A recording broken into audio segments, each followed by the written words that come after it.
আসসালামু আলাইকুম। ভিডিওটা খুব গুরুত্বপূর্ণ, সবাই অবশ্যই দেখে যাবেন আর আপনারই উপকার হবে।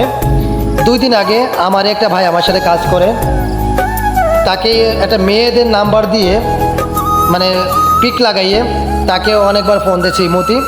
তারপর তাকে বলছে হোয়াটসঅ্যাপে অ্যাড করো, তারও হোয়াটসঅ্যাপ হচ্ছে না, আমার সাথে যে থাকে হোয়াটসঅ্যাপ অ্যাড হচ্ছে না।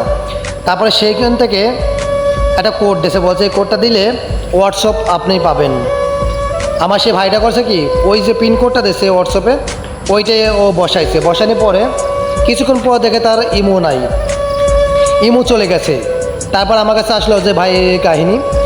আমি অনেক কষ্টে পরে মানে ইমোটা আনছি, দেখি কি ভাই 10-15 জনে হ্যাক করছে।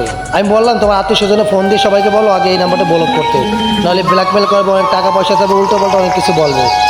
সে সবাইকে জানাইছে। তারপর আমি জিনিসটা দেখলাম, তারপর এক এক করে আমি ক্যান্সেল দিলাম। ঠিক আছে ভাই, এত লোকে এরকম হ্যাক করছে, তো এরকম ভুল কেউ কখনো করবেন না। আপনার অপরিচিত কাউকে পিন করে দেবেন না, আর তারও কোনো কোড আপনি ইউজ করবেন না, তাহলে আপনারই ক্ষতি হবে এবং আপনার ফ্যামিলিও ক্ষতি হবে, আত্মীয় স্বজনের সমস্যা হবে, ব্ল্যাকমেল হবে, অনেক টাকা পয়সা চাবে। তো এইরকম ভুল কেউ করবেন না। ভিডিওটা ভালো লাগলে অবশ্যই সবাই শেয়ার করবেন আর সবাই অবশ্যই সতর্ক হয়ে থাকবেন। আসসালামু আলাইকুম ওয়া রাহমাতুল্লাহি ওয়া বারাকাতুহু।